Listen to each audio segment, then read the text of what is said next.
Assalamualaikum warahmatullahi wabarakatuh. Halo semuanya, perkenalkan saya Rizky Widantri dari kelas 11-8 nomor urut 28. Pada kesempatan kali ini saya akan membahas mengenai adab dalam bermedia sosial. Lalu apa pentingnya kita menjaga adab dalam bermedia sosial? Dalam Islam itu sendiri, kita wajib menjaga etika ketika kita melakukan interaksi di media sosial agar kita tidak saling mengujarkan kebencian, menyebarkan fitnah, ataupun menyebarkan hoaks yang tentunya dapat memberikan dampak buruk bagi kita dan orang lain. Dalam media sosial itu sendiri tentunya memiliki beberapa resiko, terlebih ketika kita melihat sesuatu yang tidak kita sukai. Kita mungkin akan berpikiran untuk menjelek-jelekan orang lain, atau kita akan memberikan hal-hal buruk, menyebarkan hal-hal buruk kepada orang lain agar kita tidak menyukai orang yang sama. Hal itu tentunya memberikan kerugian entah bagi kita sendiri, orang lain, ataupun orang yang kita targetkan tersebut. Sehingga kita wajib menjaga adab agar kita bisa menciptakan lingkungan positif di dalam media sosial itu sendiri. Adapun dalil Al-Quran atau hadis yang menceritakan tentang adab dalam media sosial itu sendiri. Yang pertama ada surah Al-Hujurat ayat 6. يا أيها الذين آمنوا إن جاءكم فاسق بنبأ فتبينوا أن تصيبوا قوما بجهالة فتصبحوا على ما فعلتم نادمين. Dalam surah itu bisa menjadi pedoman dalam kita berinteraksi dalam media sosial atau kita menjaga adab dalam media sosial. Dalam surah tersebut menjelaskan bahwa kita bisa menyaring informasi yang kita dapat dari orang lain dengan cara kita bertanya langsung kepada si pemberi informasi, atau kita bisa mencari sumber-sumber terkait yang sudah resmi agar kita tidak mengalami kerugian atau terjadi hal buruk kepada kita karena kita telah mengalami informasi tersebut tanpa menyaringnya atau mengeceknya kembali. Beberapa adab-adab tersebut yang pertama yaitu niat yang baik. Nah, tentunya ketika kita berbuat sesuatu, kita pasti memiliki niat. Apabila kita memiliki niat baik, tentunya kita akan melakukan perbuatan yang baik. Dan sebaliknya, apabila kita memiliki niat yang buruk, tentunya kita akan melakukan perbuatan yang buruk. الذين يحبون أن تشيع الفاحشة في الذين آمنوا لهم عذاب أليم في الدنيا والآخرة والله يعلم وأنتم لا تعلمون. Adapun sabda Rasulullah SAW yaitu sesungguhnya semua perbuatan itu tergantung niatnya, dan sesungguhnya apa yang diperoleh bagi seseorang adalah sesuai dengan apa yang diniatkannya.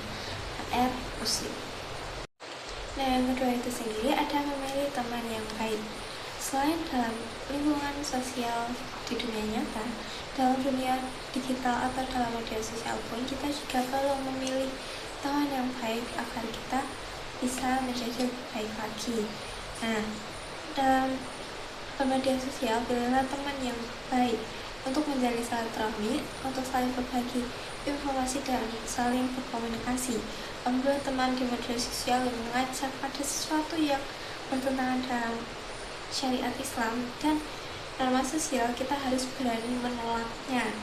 Memilih teman yang baik memiliki pengaruh besar dalam kehidupan. Teman yang baik akan menuntun dalam kebajikan, sebagaimana telah dijelaskan oleh Rasulullah SAW dalam hadis berikut.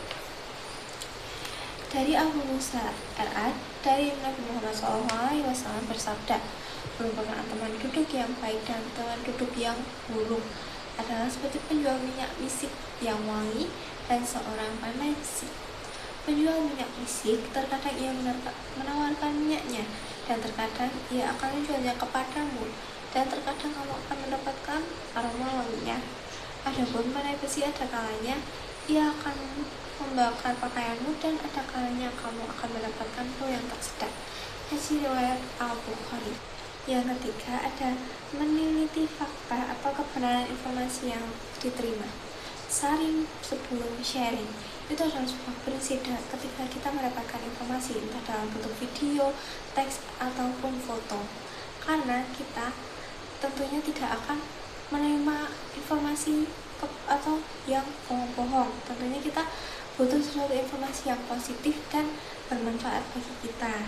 Nah, dalam Islam itu sendiri kita diajarkan untuk tidak langsung mempercayai berita tanpa melakukan verifikasi atau tabayun. Tabayun itu sendiri berarti mencari kejelasan dan memastikan kebenaran berita dengan teliti dan tidak tergesa-gesa dalam membuat keputusan mengenai hal tersebut, baik dalam konteks hukum, kebijakan, dan lainnya. Nah, yang kemudian yaitu menjaga lisan kita agar tidak menyinggung orang lain.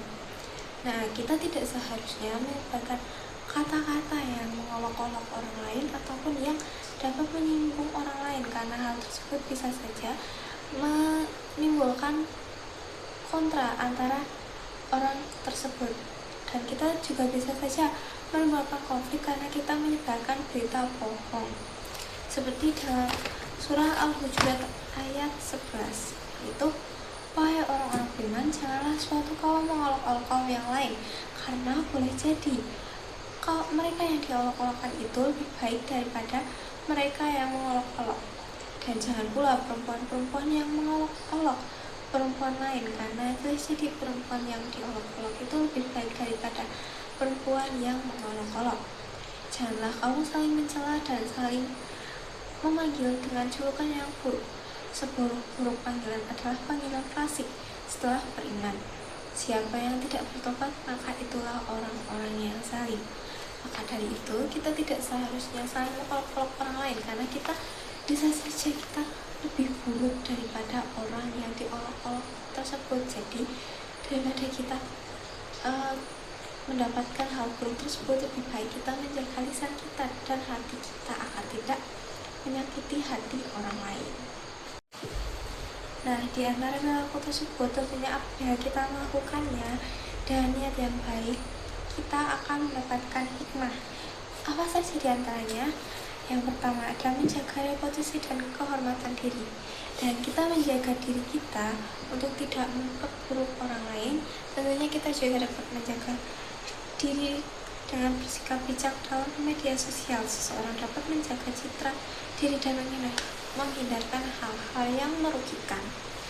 Yang kedua, mencegah konflik dan kesalahpahaman. Nah, ketika kita menyaring informasi tersebut dan tidak menyebarkan berita bohong, tentunya kita akan menghindari konflik-konflik yang mungkin akan terjadi apabila kita menyebarkan berita bohong tersebut. Nah, yang ketiga adalah membangun lingkungan digital yang positif.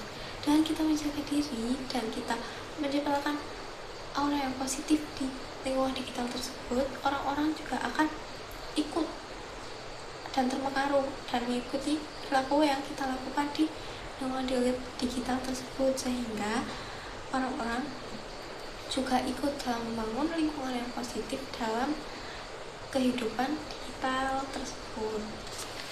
Yang keempat, menghindari penyebaran berita hoax.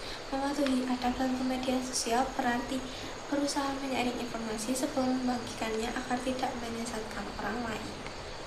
Lalu yang terakhir yaitu menumbuhkan rasa tanggung jawab dan etika digital.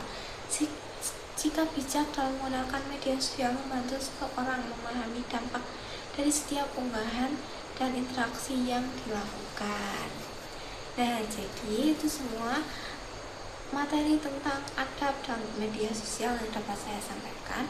Apabila ada salah kata atau hal yang menyinggung pemirsa sekalian, saya mohon maaf yang sebesar-besarnya. Wassalamualaikum warahmatullahi wabarakatuh. Sampai jumpa.